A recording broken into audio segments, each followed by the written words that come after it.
Oi, gente, tudo bem? Vocês estão aí? Vocês estão me ouvindo?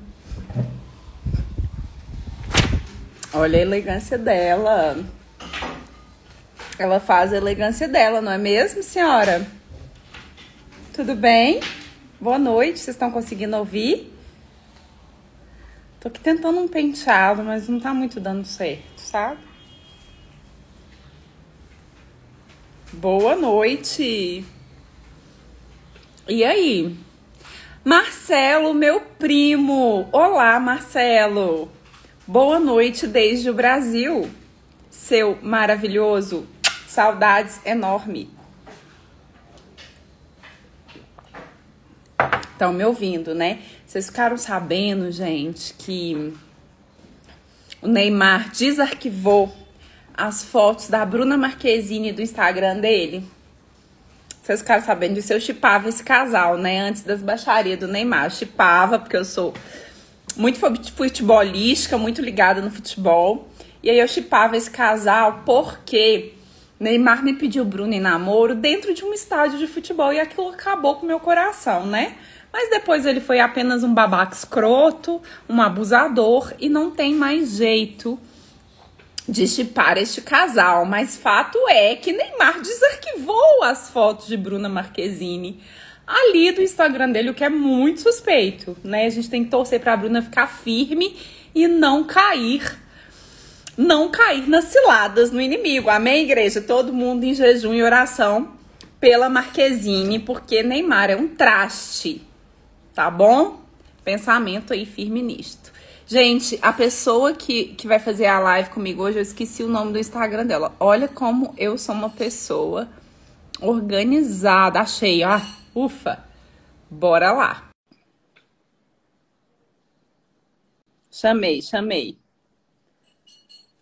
Nós vamos falar sobre seletividade alimentar, né? Oi. Oi, Boa boa noite, tudo noite. bem? Tô bem, e você? Também, tô aqui falando amenidades com o pessoal. Mas nossa live é sobre seletividade alimentar, né? Dentro aí da perspectiva do autismo. A gente está falando Vamos lá. dos casos que está tendo no Brasil de, sei lá, violência contra a mulher, várias coisas que está acontecendo. Queria que você se Fala aí. apresentasse um pouquinho para o pessoal te conhecer, entender qual é o seu trabalho e o que a gente vai falar hoje na live. Tá bom, primeiro eu quero agradecer a oportunidade de estar aqui no seu Insta.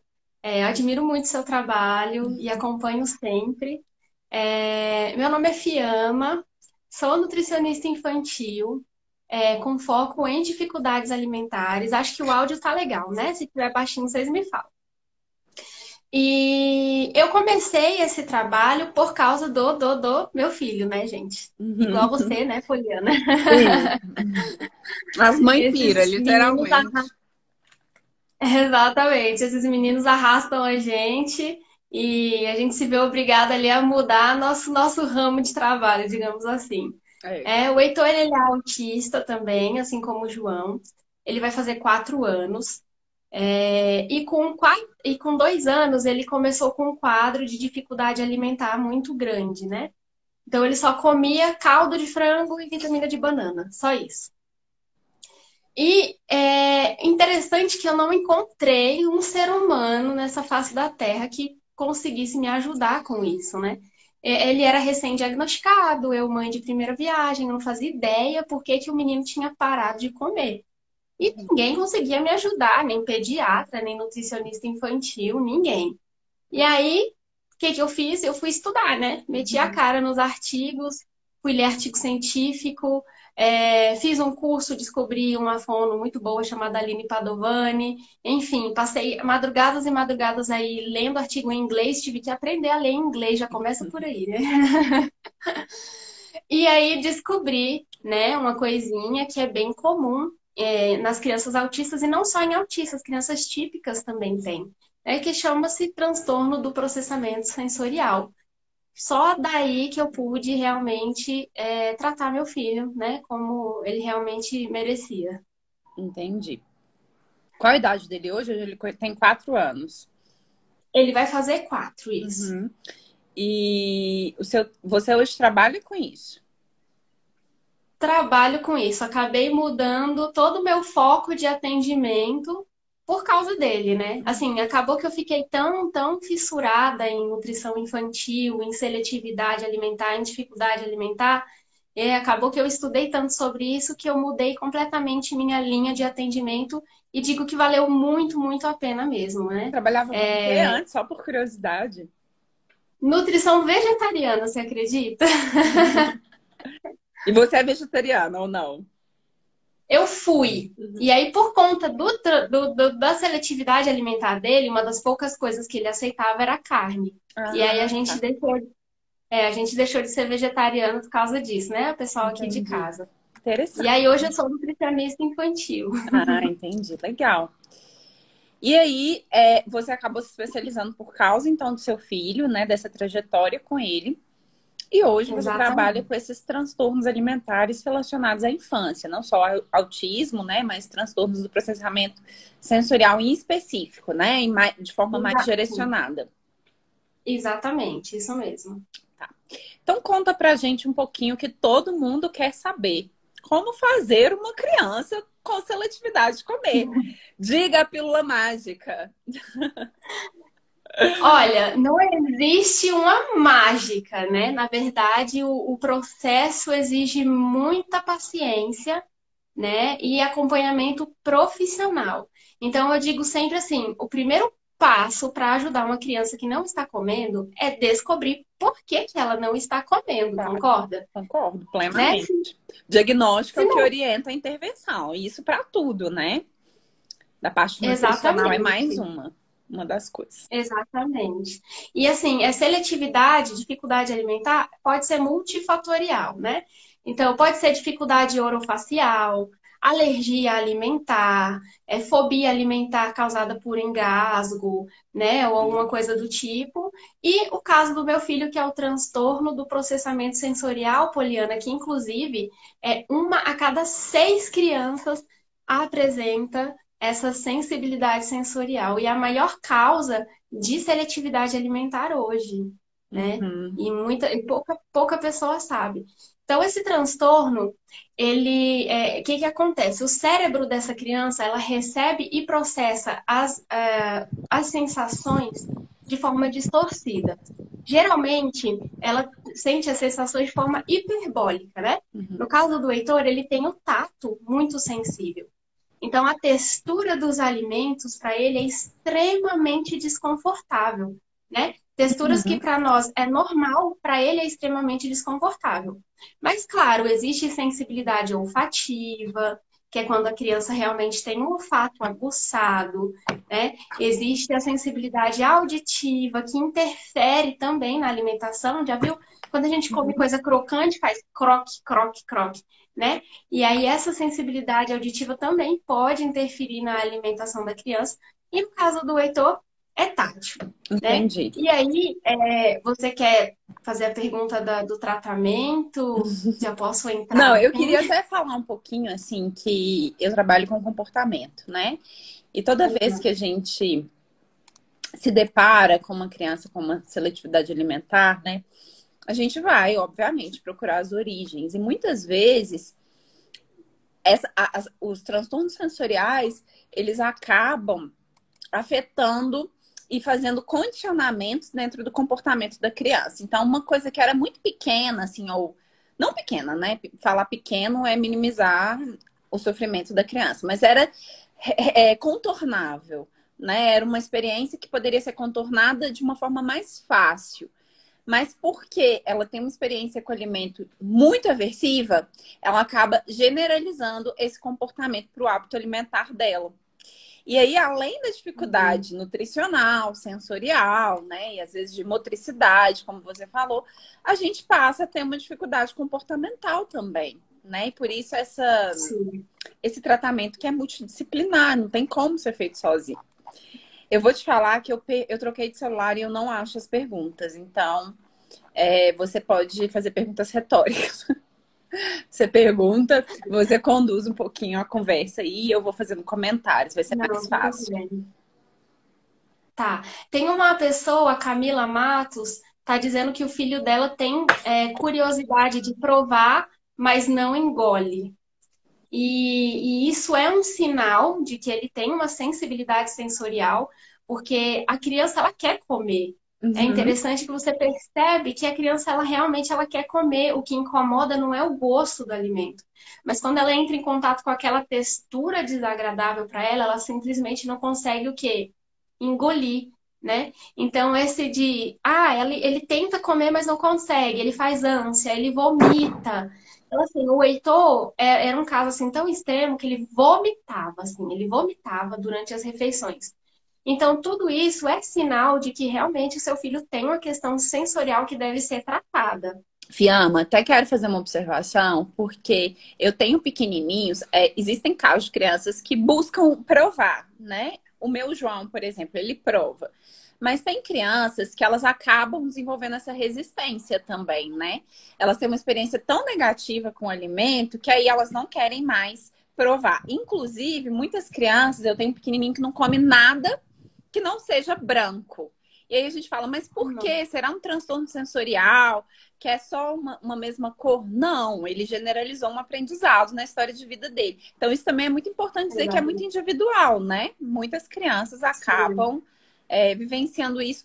Ou seja, o que eu quis dizer assim, muitas crianças com autismo que têm transtorno sensorial ou que têm seletividade alimentar apenas podem querer provar, mas outras, principalmente quando é mais severo, talvez não desejem provar. E isso não significa que a causa não é um transtorno sensorial. Significa que esse transtorno sensorial ele já foi condicionado no comportamento da criança, né? E acaba tendo respostas Exatamente. mais generalizadas. E aí, geralmente, a seletividade é mais Exatamente. importante. Exatamente, né? A criança, ela teve uma experiência ruim, e aí ela condiciona aquela experiência ruim, e ela simplesmente, para se proteger, ela não decide que não vai experimentar mais nada, né? Para ela não voltar àquela experiência anterior que ela teve também.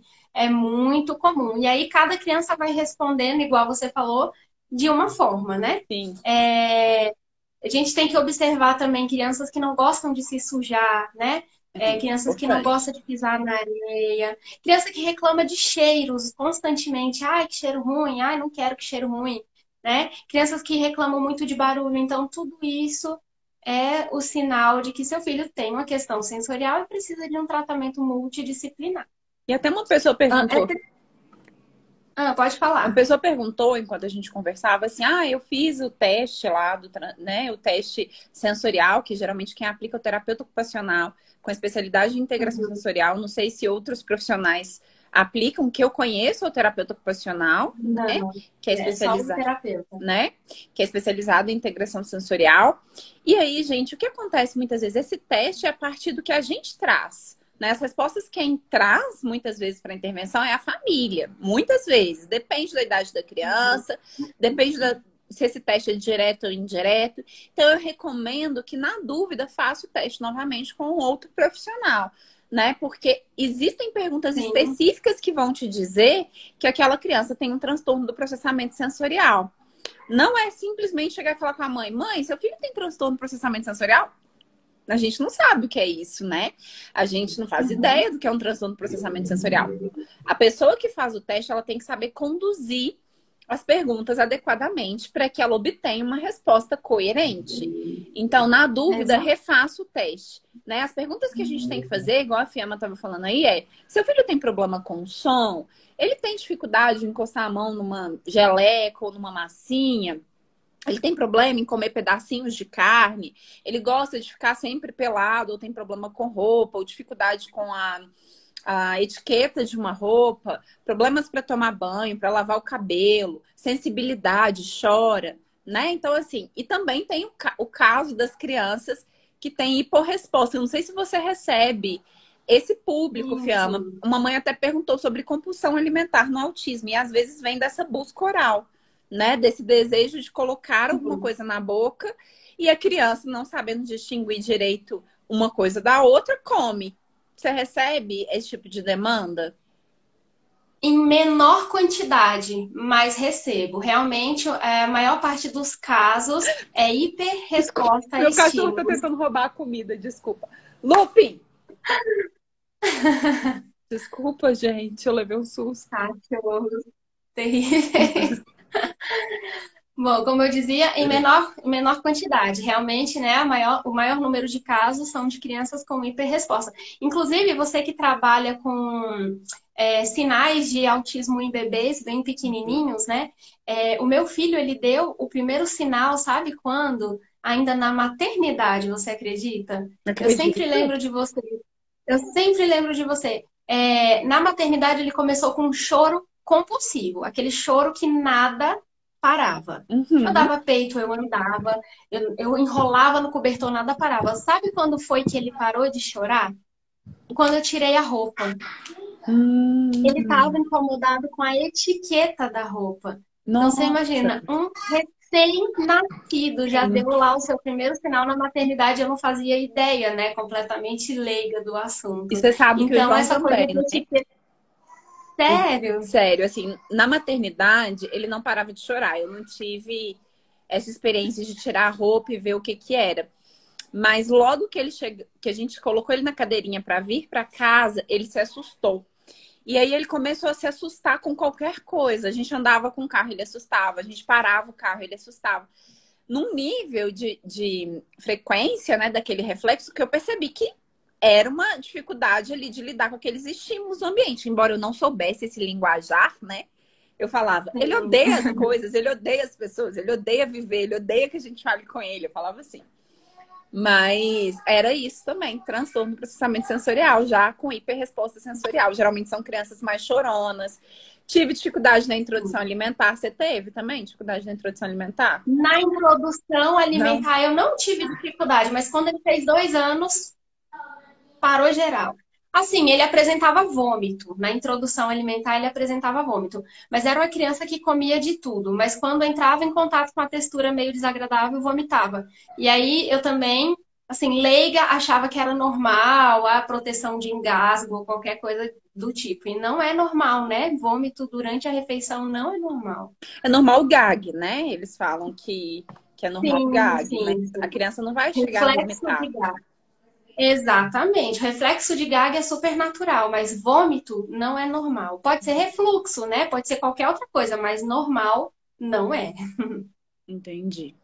Então, assim, aí eu queria que você falasse um pouquinho, entrasse um pouquinho e o que você puder trazer de orientação para essas mães que têm crianças com seletividades importantes, né? Principalmente por hiperresposta. Como começar, né? Além da gente procurar o profissional. Sim, a gente vai, mas muitas vezes o que acontece é que no lugar que a gente está, ou dentro da equipe que a gente está, a gente não consegue uma orientação tão fácil.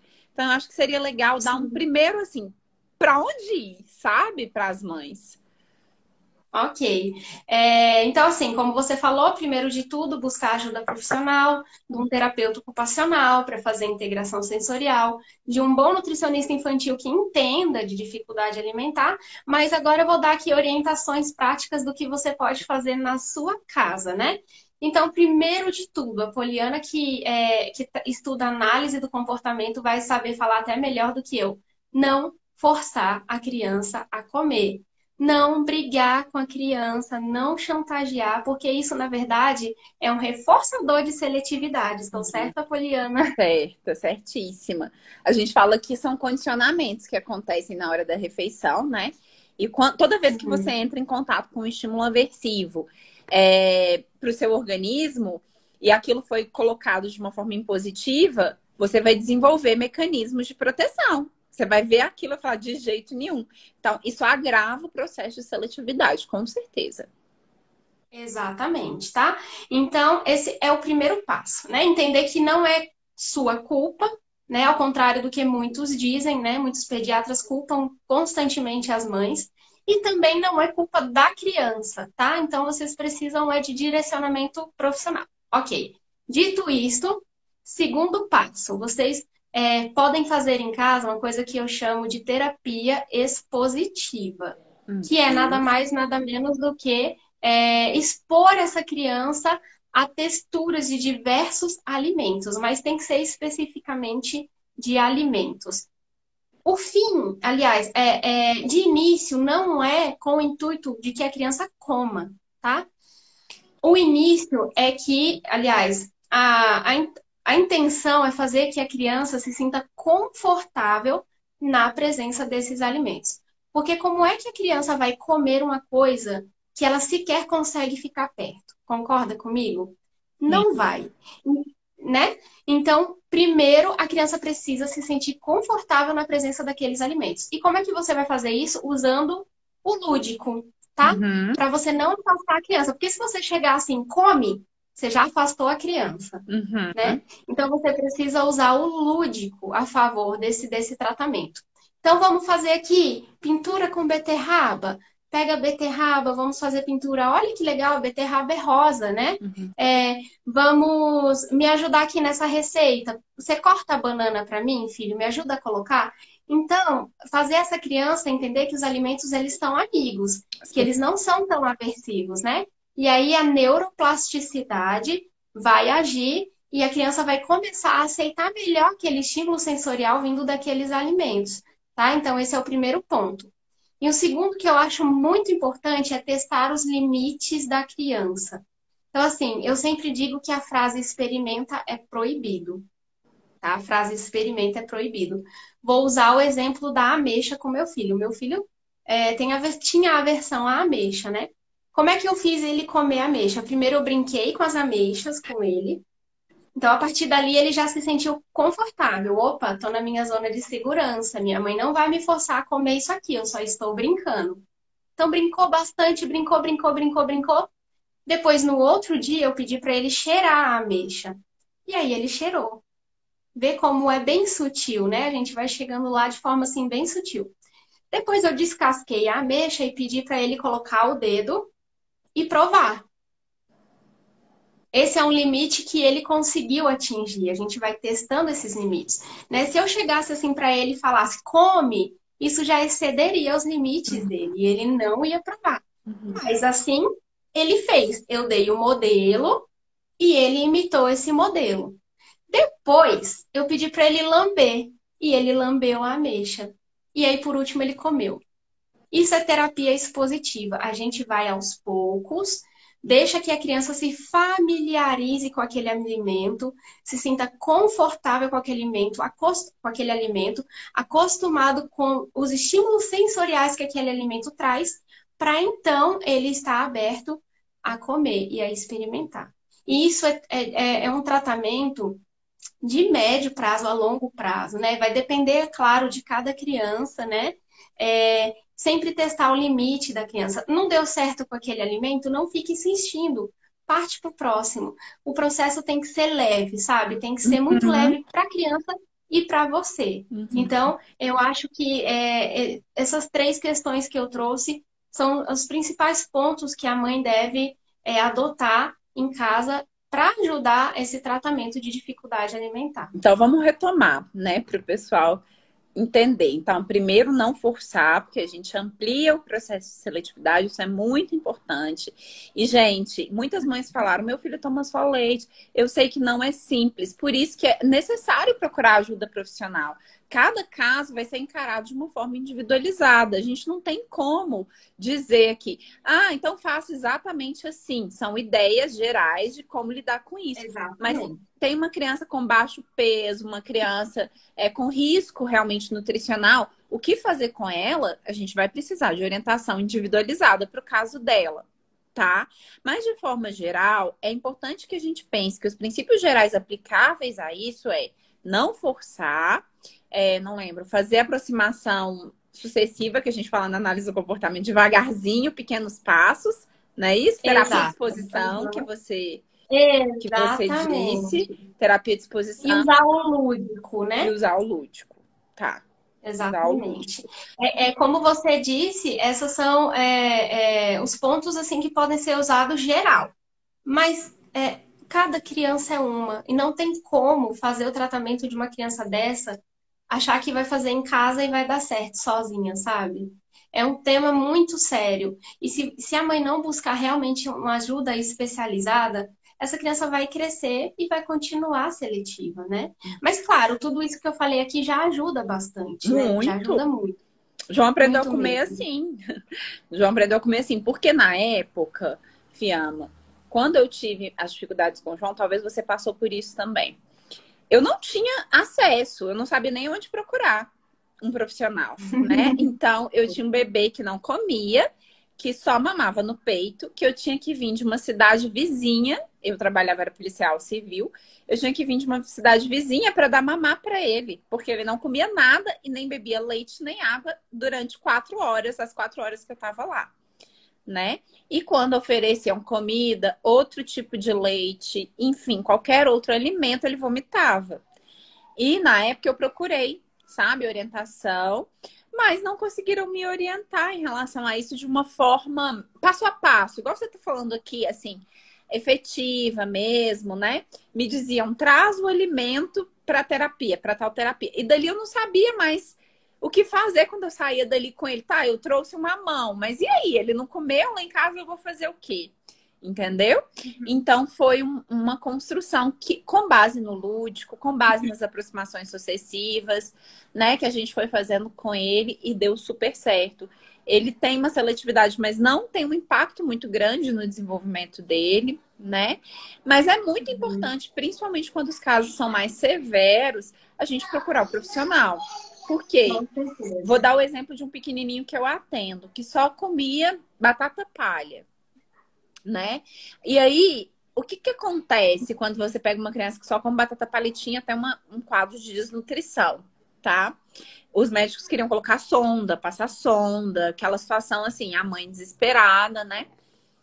Não adianta, talvez, provavelmente não vai adiantar, eu como mãe dessa criança, aproximar feijão para ele.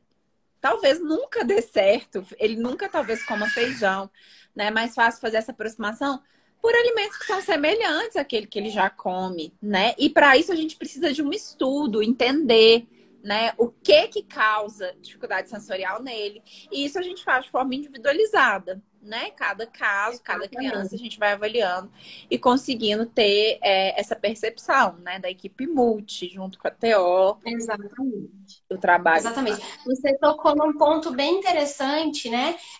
De iniciar pelos alimentos parecidos com o que ele já come, Uhum. né? Isso é muito importante. Então, às vezes, a criança come só os alimentos mais ali para o branco, para o amarelo, e a mãe já inicia essa aproximação com um verde, um brócolis. Uhum, Então, assim, né? É uma coisa que a gente chama de ponte cognitiva. Você faz uhum. essa ponte. Vou dar um exemplo.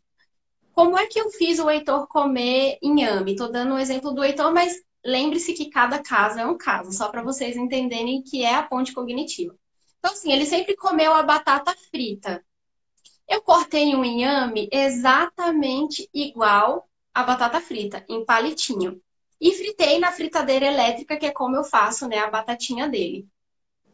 A intenção não é enganar ele. Eu falei, olha, amor, inhame. Só que quando ele bateu o olho no inhame, para ele não era tão esquisito, era familiar, porque parecia com o quê? A Parecia com batata. a batatinha que ele já era acostumado.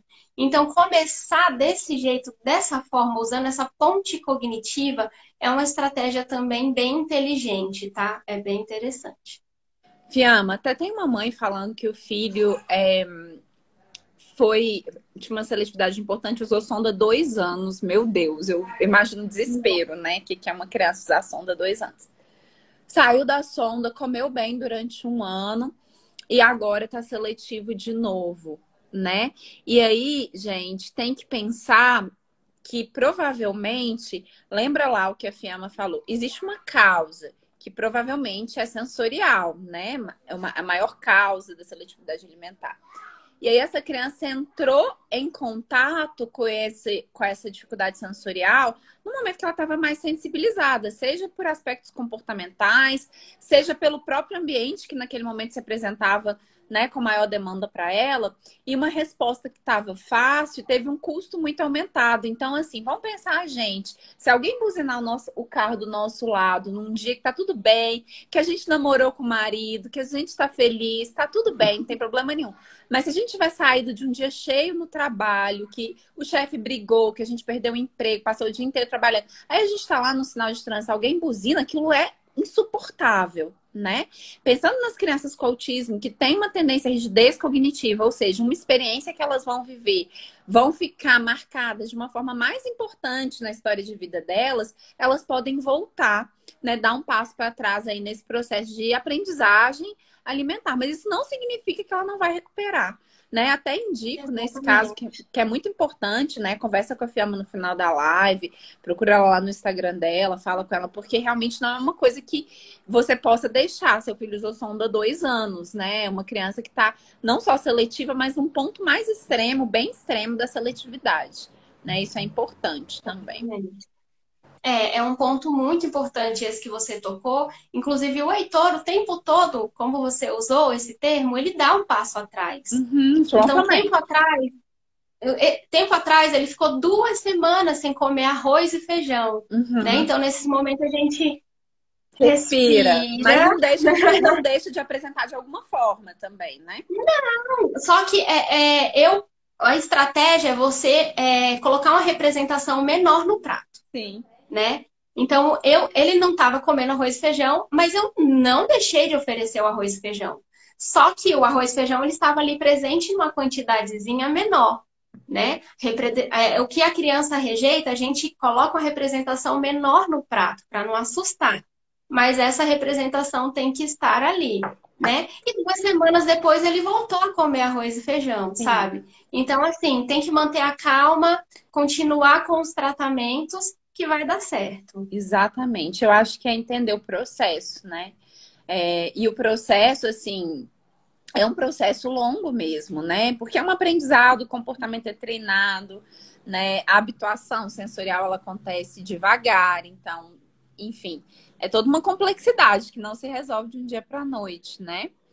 Exatamente. Eu ia te perguntar uma coisa que eu acho que é importante falar também, dos processos que existem umas abordagens abruptas. Eu não sei se você conhece, mas existem do tipo, não tira a criança da mesa enquanto ela não comer, mesmo se ela vomitar. Eu já fui, inclusive, orientada a fazer isso, sabe? Porque assim, isso é fuga, né? É fuga, realmente é fuga, mas é fuga de um estímulo que ela não suporta, ela tem direito de fugir.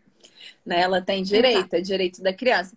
Mas eu ia te perguntar se você já ouviu falar dessas abordagens, né? Porque eu acho extremamente invasivas e desrecomendadas, assim, principalmente quando a gente pensa numa relação positiva com o alimento. Tem o menor sentido, né? Não tem. Você quer que a criança goste do alimento, trazendo uma experiência que para ela é traumática. Realmente não faz o menor sentido. Inclusive, eu atendo várias crianças, né, nessa situação e atendi um rapazinho de 3 anos autista que o pai, desesperado, ouviu o conselho do pediatra que falou assim: deixa com fome. E não é para dar nada para comer enquanto ele não comer arroz e feijão. Resultado: a criança ficou 12 horas sem comer nada e desmaiou, Isso é gente. outra coisa que eu queria falar também, que eu acho muito importante. Pode terminar. Eu fico pensando, se fosse tão simples, não teria criança com dificuldade alimentar, sabe? Se fosse só deixar com fome, não existiria no mundo criança com seletividade, né? Então, assim, desconfie desses métodos muito simplistas, não funciona. E eu acho que é mais. O buraco é mais embaixo. Vou aqui puxar para o capacitismo e para nossa dificuldade de lidar com a diferença, né? Muitas vezes, inclusive enquanto profissionais, né? Eu conheço um menininho que foi a recomendação do médico, do pediatra, né? Não deixar comer. A mãe não deu comida, sei lá quanto tempo, 12 horas, 10 horas, não sei exatamente a história. E ele desmaiou e entrou em coma, porque ele tinha hipoglicemia e ninguém sabia. Ele teve uma lesão cerebral por causa de uma conduta totalmente desrespeitosa com quem ele era. Então, assim, teve uma pessoa que comentou assim: tem casos que não melhora e que vai passar assim a vida inteira. Eu acho que existem limites, do mesmo jeito que a gente tem limites, né? Não é tudo que eu vou comer, mas o que eu posso dizer é que o que a gente vê na literatura e na experiência profissional é que se você faz uma intervenção bem conduzida, a criança consegue comer o suficiente para ela se alimentar bem. Não significa que ela está aqui para atender os desejos da mãe, né? Eu tenho uma pessoa que eu amo muito que está no espectro do autismo e eu falo, a gente é de Minas, né? Minas Gerais. E eu falo assim, todo mundo gosta de pão de queijo, menos fulano. Nossa, fulano é insuportável, porque em Minas, todo lugar que você vai, oferece pão de queijo. Pão de queijo e café, todo mundo tem que gostar, não tem opção, entendeu? E aí, quem não gosta de pão de queijo? Gente, essa pessoa não gosta de pão de queijo, isso não significa que ela é limitada por essa seletividade nesse grau, mas se ela precisasse usar uma sonda, ou se ela tivesse desnutrição, né?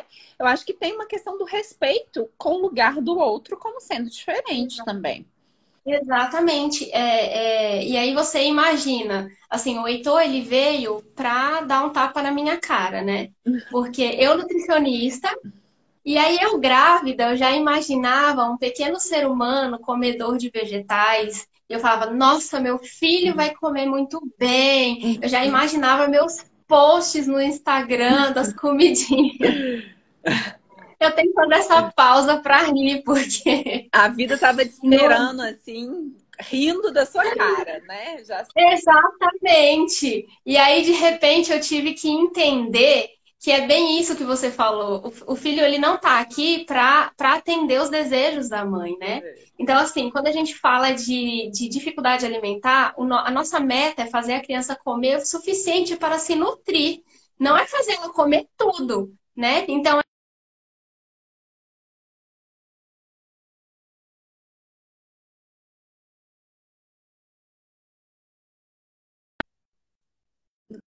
A minha tá aqui. Travou? Voltei? voltou.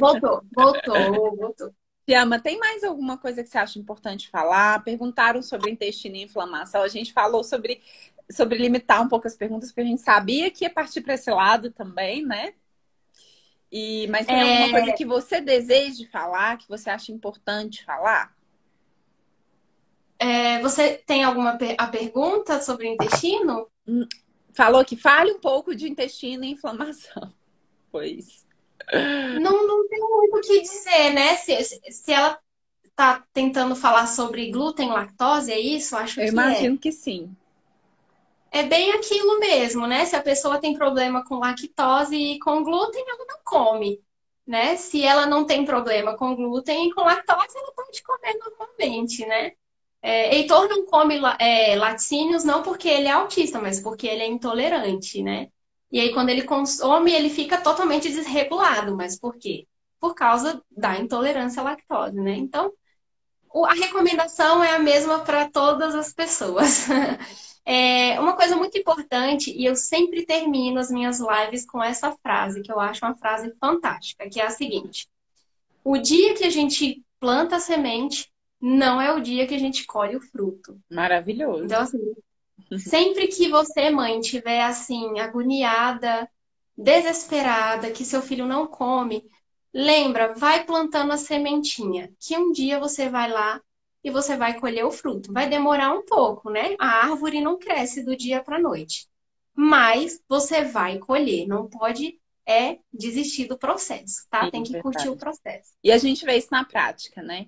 A nossa prática mostra isso, como os meninos melhoram e realmente conseguem ter uma vida alimentar muito mais saudável. Crianças que às vezes comiam, tinha um pequenininho, comia só biscoito de polvilho e Coca-Cola. Olha isso! Biscoito de Atendo polvilho e casos Coca-Cola. assim. É o meu sonho da alimentação para mim, né? Mas eu só não posso fazer isso. A Nutri vai me matar, né? Mas assim, ele melhorou demais e hoje tem uma alimentação bem variada. Come de tudo não, gente. Mas dentro do que é necessário para ele ser uma criança saudável, capaz de viver a vida dele com saúde, enfim, de uma forma feliz, ele come de tudo, né? E eu acho que é muito isso. Qual é a frase mesmo? Fala de novo aí. pra gente O registrar. dia que a gente planta a semente não é o dia que a gente colhe o fruto. Isso mesmo. Gostei muito dessa frase. E é um passinho de cada vez e continuar, né? Gente, sigam a Fiona lá nas redes sociais dela. Quem precisar de ajuda profissional, procura ela. Quem tem criança com seletividade mais importante, né? Eu gostei muito do nosso papo, te agradeço pela presença aqui. Eu que agradeço. E foi ótimo, muito bom poder acompanhar seu trabalho um pouquinho mais, conheci, tá bom? Eu que estou muito feliz de te conhecer e agradeço muito por essa live, foi muito enriquecedora. Então tá bom. Beijo e até mais. Tchau, gente. Com Até Deus. mais. Tchau, pessoal.